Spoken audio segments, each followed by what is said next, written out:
હાલ ગોધરા નગરપાલિકાની ચૂંટણી છે ત્યારે આપણે ગોધરાના એક શિક્ષિત સિનિયર સિટીઝન ગ્રુપ છે.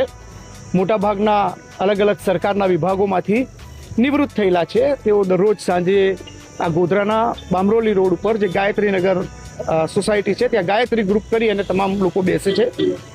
ઘરડા લોકો ગાળા વાળે એવી કહેવત છે.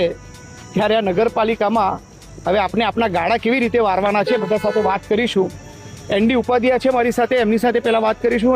ઉપાધ્યાય સાહેબ, નગરપાલિકાની ચૂંટણી છે, કયા પ્રમાણેનું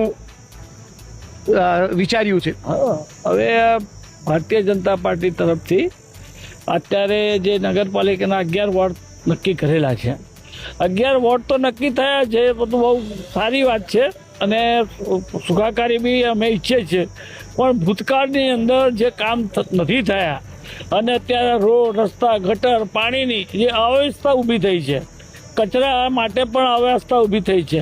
આ બધું જોતા જો બધા નવા શિક્ષિત માણસો લાવે છે અને ઉમેદવારો નોંધાયા છે. કામ નથી કર્યું એટલા માટે તો એ તમામને રવાનગીના આદાબ આપ્યા છે અને નવા બધા શિક્ષિત અને બધા મોજોડ કામ કરાવે એવા લોકો આવ્યા છે.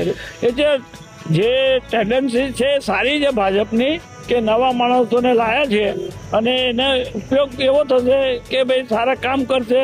પણ કામ કરવા માટે તાંત્રિક પછી પેલે એને જેને કહીએ તાંત્રિક બધે ખામીઓ છે દૂર કરવું જોઈએ અને બધા નવા નવા સાધનો લાવવા જોઈએ. આટલી મોટી ગોધરા નગરપાલિકા છે એની અંદર આટલા ગામો પણ સમાવેશ કરેલા છે. એના માટે બહોળો વિસ્તાર છે અને બહોળા વિસ્તારની અંદર આપણે પહોંચી વળવા માટે તાંત્રિક સાધનો જોઈએ, જેસીબી જોઈએ, વોર્ડ પ્રમાણે ટ્રેક્ટરો જોઈએ કચરો લઈ જવા માટે, ખેંચવા માટે. અને ભારતીય જનતા પાર્ટીએ અત્યાર સુધી જે કામ કર્યું છે એ કોઈ કામ અર્થ વગરનું છે, લોકોના પગાર થયા નથી. પણ હવે અમે એવી આશા રાખીએ કે આ નવા ભાજપના ચૂંટાયેલા માણસો. ઉપાધ્યાય સાહેબ, છેલ્લા 2.5 વર્ષમાં એવી ઘટના નથી ઘટી કે પગારો મોડા થયા હોય. પગારો ખૂબ જ રેગ્યુલર ગયા વખત થયા છે. હું બ્રીફ નથી કરતો. જે કામ સારું થયું છે, જે વ્યક્તિએ કર્યું છે, જયેશભાઈ ચૌહાણ હતા પ્રમુખ તરીકે, એમને ખૂબ જ પગારની દ્રષ્ટિની હું વાત કરું છું, ખાસ પગારને લઈને કે પગાર એમને આપી દેતા હતા સમયસર. મેં ભૂતકાળની વાત કરી છે.